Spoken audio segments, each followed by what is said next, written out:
Handsome Hockey Podcast. Handsome Hockey Podcast. Handsome Hockey Podcast. Handsome Hockey Podcast. Handsome Hockey Podcast. Handsome Hockey Podcast. Handsome Hockey Podcast. Handsome Hockey Podcast.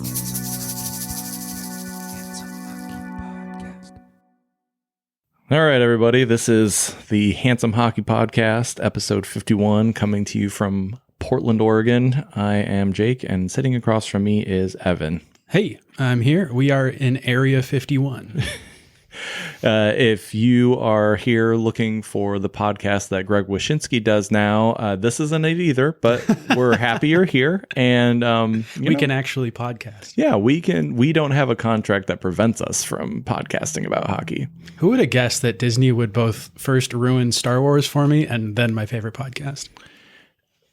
Me. It's just what Disney does. Like, everyone raises their hands. But it's good to see you in person. You know, good to have you back after your episode of Bad Shrimp. Was out, as Derek King says, Jake was out with the bad shrimp. I was, I went and got the flu shot thinking, hey, this will be a good idea. And I've been sick twice since then. So neither of them have been COVID, thankfully. We've dodged that bullet for now, but I think it's like cancer. We're all going to get it eventually. So buckle up, buttercups. Yeah, and that's really the story of the week right now from where we sit, is COVID's back. Seems like the NHL's schedule is hanging on by the thinnest of threads right now, and the PHF has suspended games. 18 Flames players are currently in the protocol. 60 players across the league in total currently have COVID or have been exposed to COVID or... The fact that all of these players and staff members, like, let's not discount staff members. They're people too. Yeah, turns out humans help these humans play hockey. What? These aren't the droids you're looking for. Yeah, we haven't fully automated that yet. We don't have robot equipment managers. I was reading about how they want to do like laser / like fake umpiring in baseball, and I was like, I would never watch another baseball game if there wasn't a real umpire. Yeah, like, I'm done. Like this is stupid, because the first time that fake thing screws up, all hell breaks loose. Yeah, right. Like, umpires get hit in the balls with pitches all the time, and that's entertaining. I mean, if you just break a machine, that's not funny. And besides, like, what is it going to go like? Strike. Yeah. The one thing, like, I read some comment somewhere, and they're like, well, you can pay off a ref, you can't pay off a robot. And I was like, yeah, but you can program a robot. Like, you can hack it. That's probably easier than paying off a ref. This is completely and obviously inevitable, right? Yeah. Like, we are seeing a massive surge in COVID cases worldwide right now. I believe we're at like a 45% increase over the last 14 days here in the United States, just in time for everybody to get on a plane. Montreal kicked all their fans out of the stadium, got them all seated, and said, sorry, you guys, you have to leave. No, just kidding. They announced that they were not French. Yeah, they were not going to play with fans, and that sucked to just like watch a little bit of that game and just be like, oh, we're back here again. Great. But it's the smartest thing to do. And obviously, Canada's probably going to be hit just as hard as the United States, if not harder, because it's colder there and people more likely to be inside. What I thought was kind of humorous, Tony D'Angelo, fan favorite, was asked... Not favorite of this podcast. was asked if the league needs to change anything with respect to COVID. And he said... I'm going to sit this one out. I'm probably the last person they want to hear from. And good for him. Like, a way to read the room and, maybe show you've learned a thing or two. Like, I feel like I could learn a thing or two for dealing with political discussions at Christmas. Yeah, he's a human turd, but at least in this one instance, he showed some ability to like self-reflect and say, you know what? I don't think I need to weigh in on this. He probably like read that off of a PRQ card that his agent gave him. Or maybe it's a tattoo on his wrist. It's like, I don't know. His agent didn't help him during the whole like I need a new job thing where he did the Herb Brooks interview, and it was like, no, I'm not a racist. I'm just an ethnicist. I'm not racist. I just like ethnic cleansing. I mean, oh my God, what have I done? And his agent's like, yes, say that. I'm just a, casual eugenics enthusiast. It's science, right? What's your plan after hockey? Oh, I'd like to retire to Argentina. I hear good things. They got nice beaches. They're very welcoming. Speaking of beaches, down in Florida, Anthony DeClaire said that Panthers players were not given a vote on whether or not they wanted to play, coming on the heels of a report that Colorado players were given a vote on whether or not they wanted to play. Mikko Rantanen came out and said that wasn't the case, so I'm kind of interested to see like what is actually true versus not true, because I don't know, that seems both like a nice gesture and maybe it's a weird move, like asking your players if they want to play. Like, well, do you want this paycheck? Yeah. Yes, I do. So he had sort of like a very workman-like response to it. He was like, we're paid to play hockey. We're on our way to play hockey. And then they ended up having to play a man short on the bench due to the combination of COVID and cap constraints, which is fairly ridiculous. Boston also had to deal with this as well. I imagine other teams had to and will have to. Carolina had to play without 2 players tonight. Still beat the Red Wings, but... And then, a couple of emergency backup goalies have been dressed. I don't know if any of them have played yet, but it's crazy. And this is all cropped up in the last 24 to 48 hours across the NHL and the NFL. Like setting fantasy football lineups is like it's a minefield. Yeah, it's like playing Minesweeper. It's like, this guy explodes. Oh no, that guy exploded. Oh no. Always start with the corners. We're getting to the point of a critical mass with this. The NHL has a couple of really big decisions to make. The first and most pressing being like, how long do we keep playing with so many players getting sick, especially with what we learned during the bubble season and last year, where the environment that hockey is played in promotes transmission of the COVID virus. And so, like, you are always going to see more cases in the NHL as opposed to the NBA or the NFL or whatever. But because of the situation, like, how long do we keep playing? How long are we? How long do we?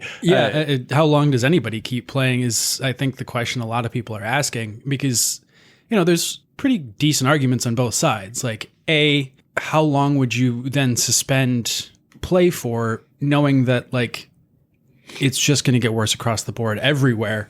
And B, like, we're kind of living with COVID now, and we're going to be for this foreseeable future. So, if you set a precedent or decide to start canceling games, like, well, then you're going to cancel a whole lot more games in the future. You may be shooting yourself in the foot if you decide to cancel games now, because that's such a big deal. There's so many, schedule machinations and, 32 teams have to coordinate this. So I can understand not wanting to cancel, but it does seem like, okay, we are starting to deal with a really big problem here. Well, the other thing, the NHL has a 3-week break built into their schedule for the Olympics this year. Now, this can go any number of ways, but the 2 big options are the NHL sends its players to Beijing, or the NHL doesn't send its players to Beijing. If it sends its players to Beijing, obviously that 3-week pause happens. The players go to China. Maybe get stranded there. Maybe if they get COVID. Robin Lehner came out and said, because of that, I'm not going to go. Yeah. And then the other option, obviously, is you don't send your players, and then you decide, well, do you play games during those 3 weeks, or do you still abide by the pause, right? Well, it sounds like even if they don't send players, they're probably not going to play games during that, because apparently all of the arenas made other plans. Yeah, which good. I think that 3-week pause, if I'm the NHL, and obviously I am because I'm a white man, if I'm the NHL, I say, you know what? We're going to take these 3 weeks. Everybody, do your best to get healthy and stay clear of danger and whatnot. Yeah. And take a monster truck show at your local arena. Yeah. Go to the Sturgis rally, whatever. Go to Bonnaroo. Actually don't. Actually, stay home. Mm-hmm. And so I think that's coming to a head really fast. I mean, the Olympics start February 4th, so we're roughly 6 weeks out, maybe 7 weeks out. So there just ends up being a COVID break. I mean, I'd be willing to bet on that. I honestly hope that the NHL doesn't send its athletes to the Olympics this year. I obviously have no skin in the game because I'm not one of those players that would be playing for, Team Slovakia. Like I just want people to be healthy. I think the Olympics being held as a spectator event right now is ridiculous. Right. There's so many things working against it. We're coming to a point where this decision has to be made. And, can we trust the NHL to make the right decision? No. But well, I mean, there's so many other forces at play too. Like the owners don't really want to send the players. They never really have. The players wanted to go. They negotiated it into the CBA. And then now it sounds like most of them don't really want to. Yeah. Even Connor McDavid was who doesn't say anything ever, was yeah, I don't know if this is a good idea. And it's oh shit, Connor McDavid said something? He took a position? Whoa. On an issue? Wow. Is he ill? Does he have COVID?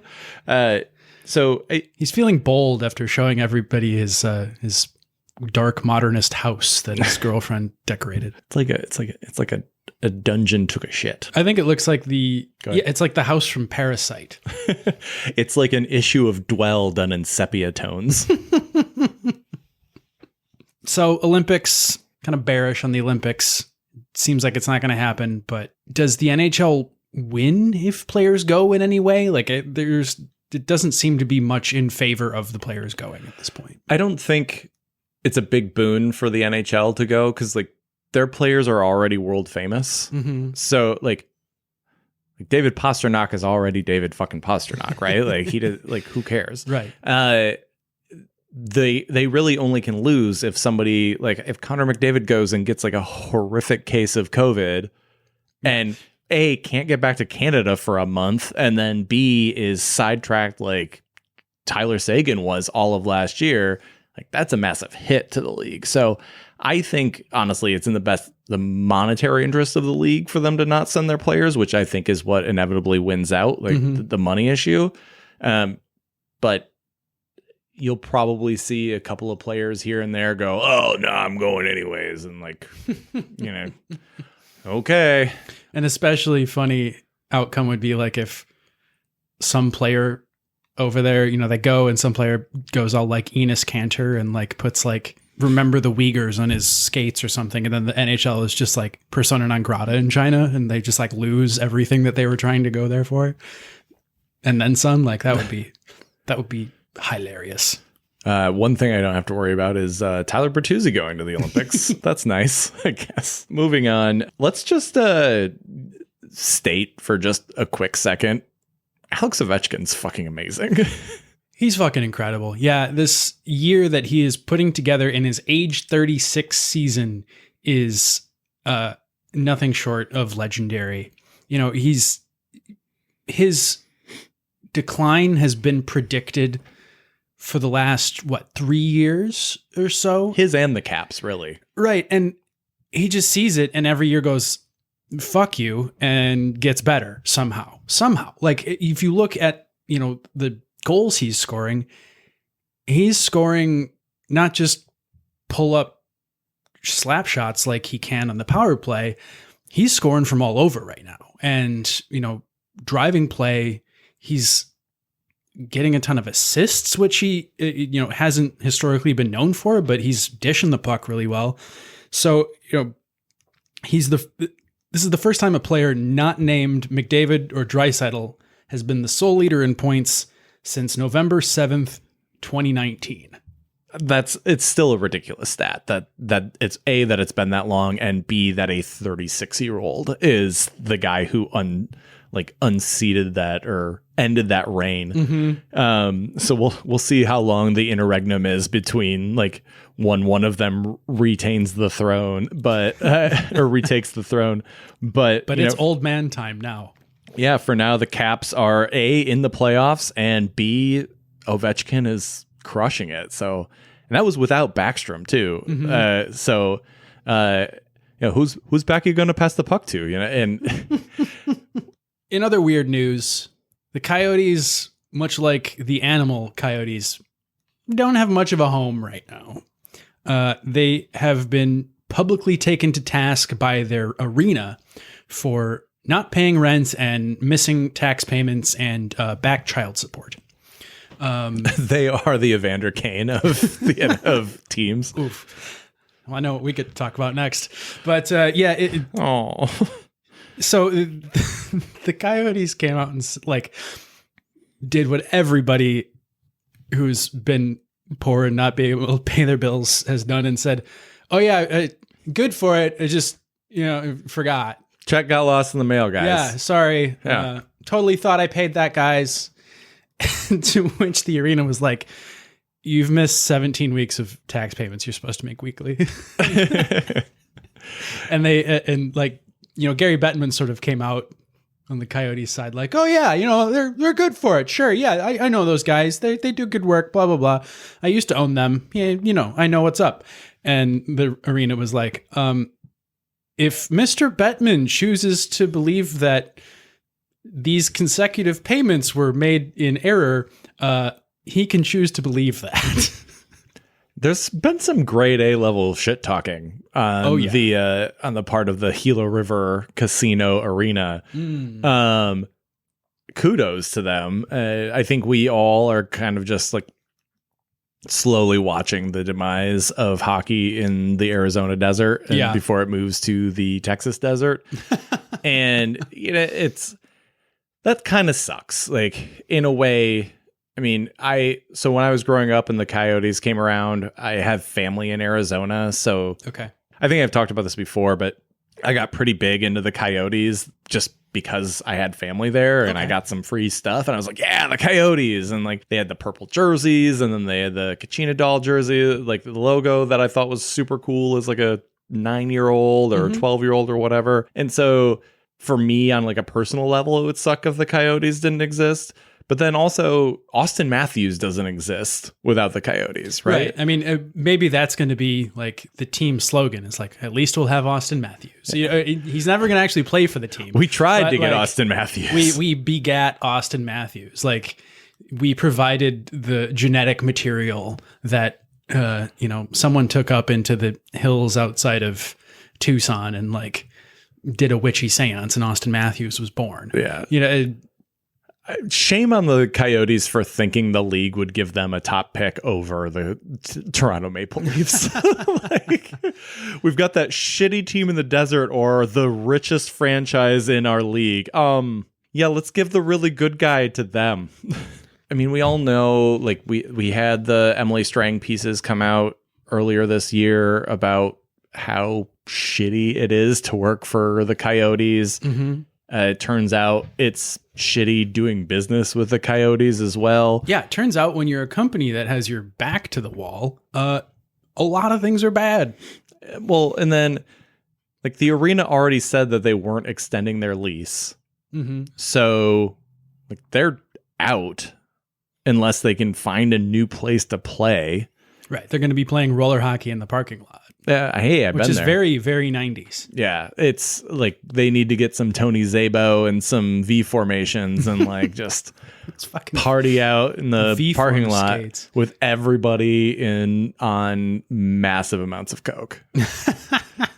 So you're just describing pro beach hockey. R.I.P. pro beach hockey. Still waiting for that documentary to come out. I'm still waiting for pro beach hockey to come back. The world's so crazy right now, like, I wouldn't put it past it. If ever there was a time for ESPN to bring that back, it's now. Don't tell me that there's not an ESPN exec who was like, in a YouTube hole after they bought the rights to the NHL and was like, holy shit. Yeah. Guys, I have an idea. The same ESPN exec is like trying to buy the rights to slam ball or something. We're going to curve the boards. It'll be like skateboarding, but hockey. It was so fucking great. It was so great. We need to bring it back.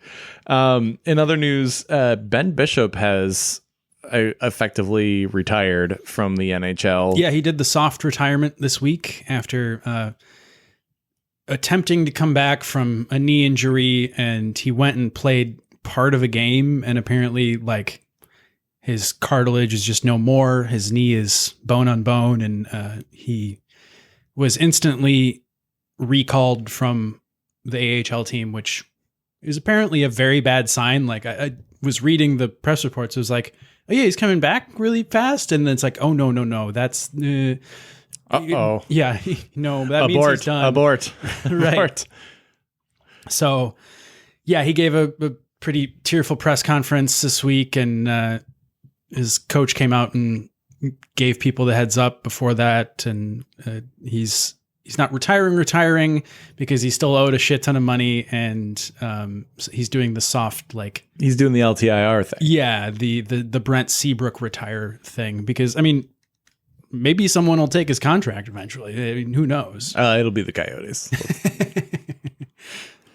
Ben Bishop's had one hell of a career. He started with St. Louis, was there for a number of years as kind of a tandem. Yeah, I actually saw him play in college. We like scalped tickets to a Blues game and got pretty close to the ice and was like, holy shit, that guy's like 7 feet tall. He's a big man. Yeah. He is 6'7", and athletic, which I think is like kind of the combo you're looking at, right? You could be Olaf Kolzig big and be decently athletic, or you can be Ben Bishop and be that big and like super athletic. And you know, he kind of in a lot of ways redefined what a modern goaltender could be. You get a guy like Vasilevsky who's super tall and also hyper athletic. The Red Wings just spent a draft pick on Sebastian Casa, who is in that same mold, the like super tall, lanky, but hyper athletic guy. He was kind of one of the early prototypes of that huge but flexible, athletic demigod goaltender. And he deserves a lot of respect, you know, like Absolutely. For his career. He's probably not a Hall of Famer just because he didn't win enough and play as long as he could have, but he's definitely in the Hall of Very Good. Yeah. I mean, he's got 200 and something wins. Like, yeah, that's not going to get him into the Hall. But really a very solid NHL career, a very good NHL career. If I had Ben Bishop's career, I'd be fucking thrilled. Yeah, his save percentage over those years was, you know, exemplary. Yeah, he's a career .921 save percentage in the NHL. Like, that's legit. So, you know, kudos and hats off to, I'm wearing a hat, but I've also got I've got headphones on, so I can't really take it off. But metaphorical hats off to Ben Bishop for one heck of a career. And, you know, hopefully he's able to walk and stuff with his knee, and hopefully he can get whatever corrective surgery he needs to, you know, live a long and healthy and mobile life after this. I don't think there's a whole lot you can do for your knee meniscus, unfortunately, besides kind of wait and rehab and take it easy. But yeah, it sucks to see it end like this. Yeah. In other weird Stars goalie news, Anton Khudobin got waived and then not picked up. Do you understand why? I mean, he's still good and like could probably help any number of teams. Well, he's on the older side. He's got a not terrible but not great contract in a league that is very cap strapped right now. Okay. He's also quite old. I believe he's 36. Like I get it.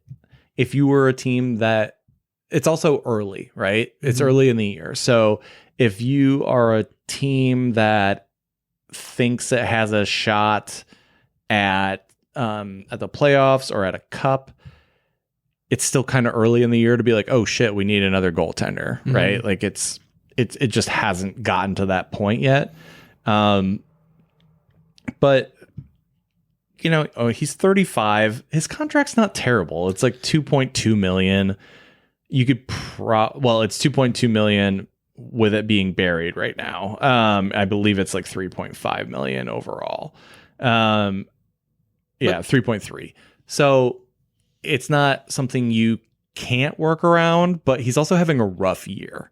And so when you couple age with has another year on his deal, plus it's 3-something million, and it's earlier in the season, will teams circle back to him and like throw like a 5th round pick and try and trade for him at the trade deadline? Yeah, maybe. Perhaps, especially if he like comes back to the NHL and does well, or if he balls out in the AHL or whatever. But it sounds like Dallas is going to run with Ottinger and Holtby, who are both playing really well as of late. Yeah, it's Jake Ottinger's team now, it seems like. I mean, Holtby is playing well, but Ottinger's the goalie of the future. Well, they're both out of contract at the end of this year. So, and you can bring both of those guys back at reasonable cap hits. Yeah, Ottinger is definitely your goalie of the future. He's looked great so far. Spent some time in the AHL earlier this year, got recalled, and instantly won like 5 in a row to start his campaign off. So he's definitely their goalie of the future. They're going to look probably next year to bring in somebody on the cheap to be the backup, but just play the goalie roulette as many teams do every year. Yeah, and it's thankfully not like for NHL teams' sake. It's not like defensemen where you have to pay like $6 million over what they're worth to get one. That's true. So I mean, we'll see. I think I don't think it's super out of the I don't think it's super weird that that Qdobin didn't get picked up just because of the timing. I think if it were late January, yeah, probably. Okay. But since it's mid-December and we've got, I don't know, 2 months until the trade deadline, I think we might see his name pop up here in the next month or so as a possible trade acquisition or something like that, especially if the Stars are willing to eat some money on that trade. But for now, I think it makes sense that he wasn't picked up on waivers.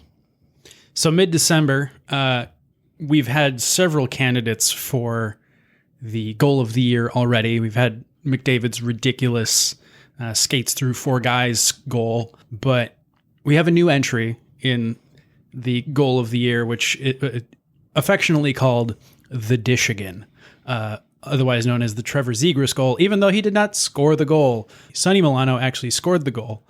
But Zegras picks up the puck with his stick behind the net on a power play, kind of unchecked, and then just kind of lobs it over the net, and Milano just puts it right in midair. Like, just absolutely amazing. If you haven't seen it, go watch it. But of course, John Tortorella doesn't like it, which he doesn't like scoring goals. So one of the more creative and exciting goals we've seen in recent years, and Tort says he doesn't. I don't know if it's good for the game. Like, yeah, God, fucking dinosaurs, man. Yeah, it sucks when like an NHL highlight is played millions of times on ESPN and YouTube and Twitter. It's really bad for the game, exposure. That's fucking terrible. Yeah, they need to have more shot blocking and, defensive hits. Yeah, we need more like scrums in the corner and, hard work on the boards and some strong back checking. That's what we need. Not highlight reel goals. We don't need any more of that. But the goal was really something else. I mean, when I see Michigan goals like in my league, I kind of hate it. But to see it in the NHL done at the highest level in such a creative way, like, it was so cool. It's kind of, the Michigan goal has kind of become passé because of like Andrei Svechnikov has done it a couple of times. You've seen it, 2 or 3 times a year now for the last couple of years. And then also we've seen the like between the legs Matthew Tkachuk goal a bunch of times now. So like, it's still amazing, but you're like, well, apparently a lot of people can do that. It's like, it's like Jimi Hendrix playing the guitar behind his head, you know, like everybody was like, holy shit, the first time. But then like Paul at your like 12th grade band competition did it. And you're like, oh, well, fuck, if Paul can do it, it's not all that cool. And the guy after him like brings a guitar out on stage and sets it on fire. And you're like, no, that's a performance. Just copying all of Jimmy's moves. Coax the devil out of it. And just, yeah, it was a super cool goal. And, you know, hopefully we see just like more oddball goals this season that are not so much odd because of how they happen, but just we've never seen that kind of skill before. And this is like the kids doing what you want the kids doing, like making hockey exciting and, you know, innovating on the ice. I mean, sure, somebody could have gone in and checked him and prevented him from scoring the goal, but they were on the man advantage. You know, everyone was covered, and it bought him the time and space to do that. I mean, he does sort of get like checked towards the end of it as he's throwing the puck to Milano, but completely caught the goalie off by surprise, and the defense wasn't ready for it. Like, you know, they were thinking probably, oh, maybe he could do the Michigan goal and wrap his stick around and tuck it in, but he had something else planned. Yeah, and, you know, for the first time ever, we're talking about Trevor Zegras on this podcast. So, yeah, he and Troy Terry and Jamie Drysdale have been electric for the Ducks. Yeah, I mean, you mean first place in the Pacific Anaheim Ducks? Right. Yeah, Troy Terry, also known as the best waiver wire pickup in fantasy hockey history, right up there with Val Nichushkin for me this year. The Ducks kind of stayed the course and we're like, no, we're just going to keep doing this. We're not going to trade all of our guys. We know we've got some guys on expiring deals, whatever. And now they're good. Yeah, I feel like every trade wire episode we've done has been like, why are the Ducks not trading Richard Rakell? Why are they not trading which one of these Cam Fowler or Josh Manson? Like, which one of these 11 Ducks players are going to get traded this year? And it turns out none. And like, okay, fine. You have, you know, old Ryan Getzlaf, and he's like been rejuvenated by the children. You know, he's like the old golden retriever with a new puppy. It's been pretty cool to see that, like, you can go from sort of worst to first, relying on an embarrassment of riches of young talent coming due. Yeah, I think it's been really wild to see the Pacific. This, like, we all thought it was going to be dog shit, and in a lot of ways it is, but like at least it's been entertaining dog shit. You know, like the Sharks were doing well for a while, but have kind of fallen back down to earth. The Kings, same with the Kings.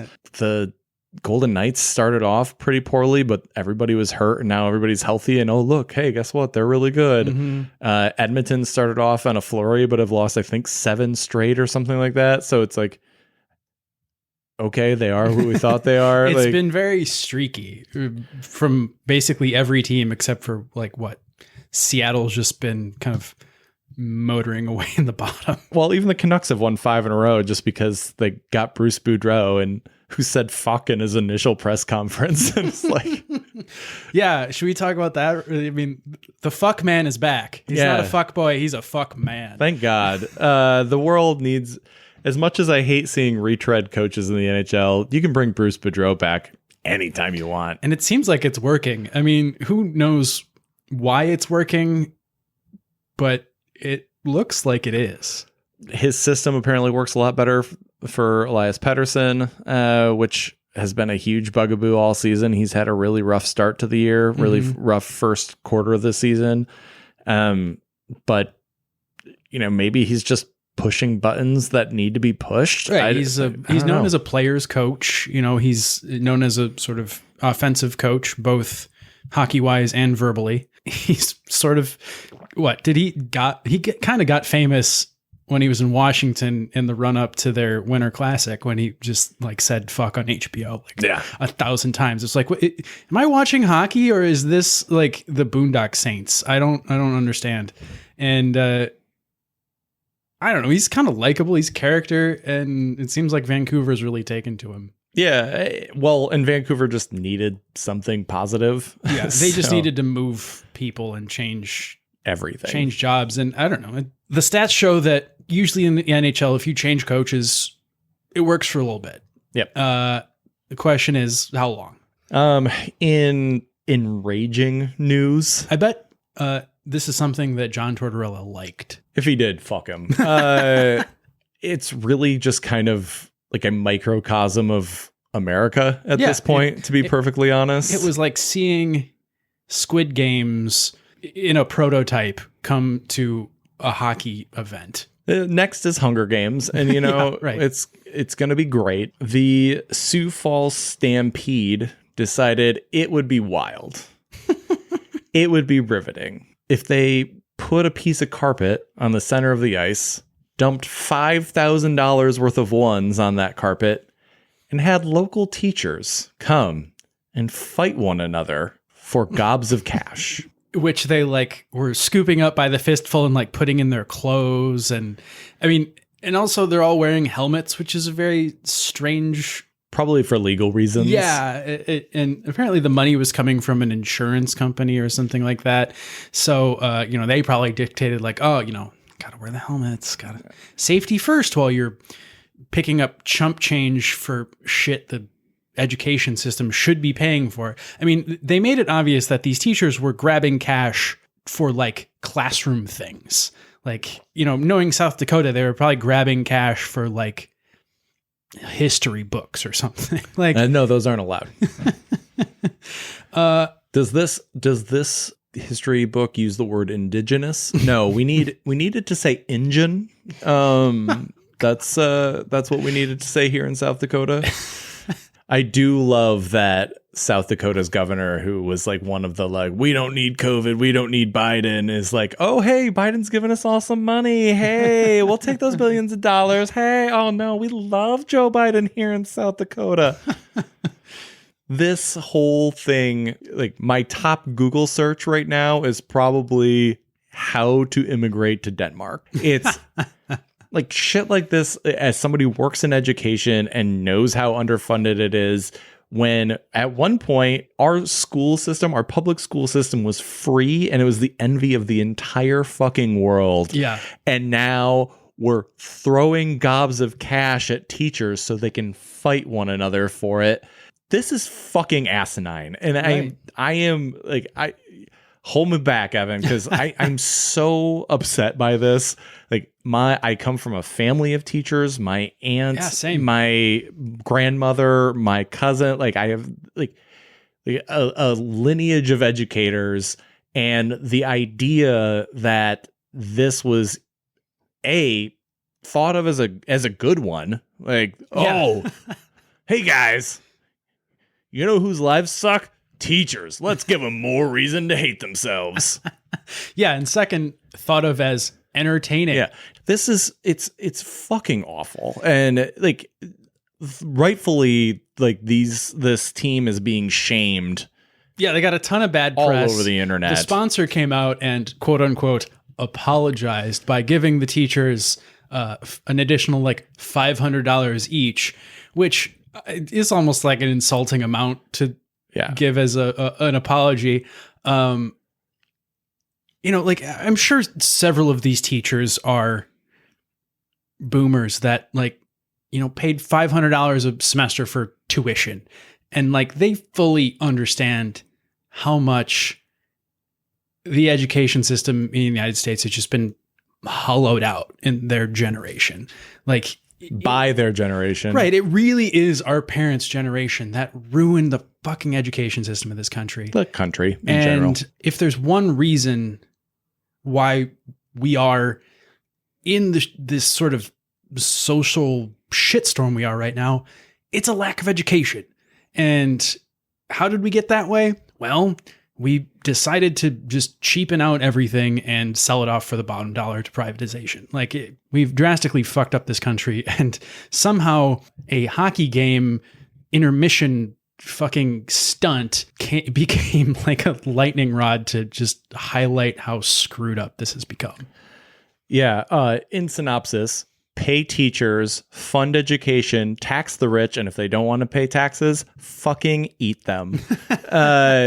I guarantee you Jeff Bezos tastes fucking amazing in teriyaki sauce. Let's find out. We need to move on because I'm just so fucking pissed off by this. In some news that brings to a conclusion one of the kind of darker storylines we've been following, at least in part, the Blackhawks have settled with their former forward Kyle Beach, who had accused an ex-coach, Brad Aldrich, of sexual impropriety towards him and abuse and harassment. The Blackhawks settled. The terms are undisclosed because, of course, they're undisclosed. Obviously he got paid. How much he got paid, we're unlikely to know. But it's nice to see, them as a team step up and put their money where their mouth is. They said that they were planning to settle, and they have. And, at least the ownership has done what they said they were going to do. This doesn't exactly end the scandal because John Doe 2, the high school player in Michigan, is still in negotiations with the team. They may settle with him. Nobody really knows. That suit is a little bit less cut and dry because, he wasn't a part of the team like Kyle Beach was. So the team has been working harder to kind of dodge responsibility there. But Kyle Beach was clearly abused and the team was in a position to stop it, and they didn't. And so they've not really come out and admitted much other than Rocky Wirtz's statement a couple weeks back, but they've finally, settled and done more or less the right thing that is in front of them to be able to have been done. It sucks that this is the right thing. Like, this is the moment we've gotten to. Yeah, it's kind of a wet fart. There were like 40,000 other moments where they could have done the right thing and chose not to. And, now that the report is out and now that the GM has been fired, the front office has been emptied, and then the coach is fired, but that was a different performance. Yeah, that was a different part. It sucks that we got to the point where like this is the best possible outcome. Right. The only thing that we can really hope for is that because of this, teams around the league are taking note and saying, all right, you know what? Maybe we don't allow sexual predators to operate in our midst. And if we find out that we have one, we fucking take care of it. And like through the actual real due process of law, instead of covering it up for 10 years. Because there may be drastic financial consequences if we don't do the right thing. I mean, yeah. Well, that's the thing that's the most infuriating about the $2 million fine. Like, no, $20 million. Like $2 million. Fuck them hard. One of which is, likely a giant tax deduction. I really wonder if you asked Kyle if he felt like he was made whole by this. And I sort of doubt that he would say yes. But this represents, at least on some level, a victory. It may be a hugely empty victory. He feels bad because he didn't do more to stop Brad Aldrich when he had the opportunity to. He was stymied, but he still feels bad. And I hope maybe this gives him some closure because he was, told by the union and a team, quote unquote, doctor that he was, making shit up and that he was mischaracterizing what was happening to him. And to be gaslit like that makes the situation so much worse. So we're glad to be able to put an end to that part of the storyline, but it's a storyline that still needs to kind of live on and be told as a example to other teams to, hey, if you have a similar situation, you got to step up and do the right thing. Otherwise, you may win 3 Stanley Cups and then have them all overshadowed by the horrible abuses of one person. Yeah, ultimately what matters is how Kyle feels. And if Kyle is happy or as happy as he feels he can be because of this situation, or content or vindicated. Yeah. If Kyle's in a good place, then awesome. I think it's really important that I'll consider us hockey media in this, the 20 to 50 people who listen to us each week in the media, we owe Kyle, and we also owe any future victims we owe them to keep this in the spotlight, or maybe not necessarily always about Kyle, but like talking about the fact that people are vulnerable in sports, because anywhere there is power, there is abuse of power, right? And sports is one of those places where it's unchecked power. And so keeping this, maybe not this story specifically, but the idea that we need to be on guard for this in the public eye until the end of time effectively is really important, because if one instance of sexual misconduct or rape or sexual assault or whatever is prevented, that's a win, right? So I hope I hope that wherever Kyle is, he's in Germany. I hope wherever Kyle is right now that he feels some sense of relief and can now move forward with his life and enjoy life and get the help and support and the joy that he needs moving forward. And that's really what's most important, is that Kyle feels like there is some sort of release of tension. Yeah, like he has some closure and he can now move on from it. Right. He's been playing in the German Oberliga, which is their third tier league. He's been putting up, good numbers, but this is probably where his hockey career ends. And, I wouldn't be surprised if he went on to do big and important things after his hockey career, understanding the courage that he's shown throughout this entire episode. But yeah, been thinking about him a lot, and my thoughts go out to him, and I hope that he is able to regain some semblance of joy moving forward after what he's been through. That's pretty much our show for this week. Thank you, as always, for listening. We're going to take a couple of weeks off for the holidays so we can be with our families and be sloppy and fat and drunk and enjoy ourselves and not think about our podcast for a little while. But we'll see you in 2022. If you're not so busy this weekend, because it's the weekend before the weekend, the Pride and Riv games in the PHF have been suspended for this weekend or postponed. However, there is some PHF hockey happening this weekend as of right now. Fingers crossed. Yeah. Fingers crossed they are able to play, but if it's dangerous for them to play, fingers crossed that they do the right thing and suspend it. We're hopeful that everyone out there in the hockey sphere is safe and is able to, avoid the pitfalls of this game that, make COVID kind of a magnet for it. So you can find us on the internet at handsomehockey.com, Handsome Hockey Podcast on Instagram, Handsome Hockey on Twitter, handsomehockeypod@gmail.com, at the Handsome Hockey Facebook page. If you're listening to us, obviously, but if you want to tell one of your friends, maybe tell your grandma, your Meemaw about us. Because you're going to be seeing her. Yeah, hopefully, and give her a big hug. And while you're hugging her, whisper in her ear, Handsome Hockey Podcast is on Spotify, Apple Podcasts, Google Podcasts, Amazon Podcasts, Stitcher, TuneIn, Overcast, Red Circle, and sometimes YouTube. Thank you, everybody, for listening. And, have a happy holidays. Whatever you celebrate it jovially. If you celebrate Hanukkah, I hope you had a great one. And we will talk to you in the new year. Stay handsome, everybody. Restez beau tout le monde et joyeux Noël.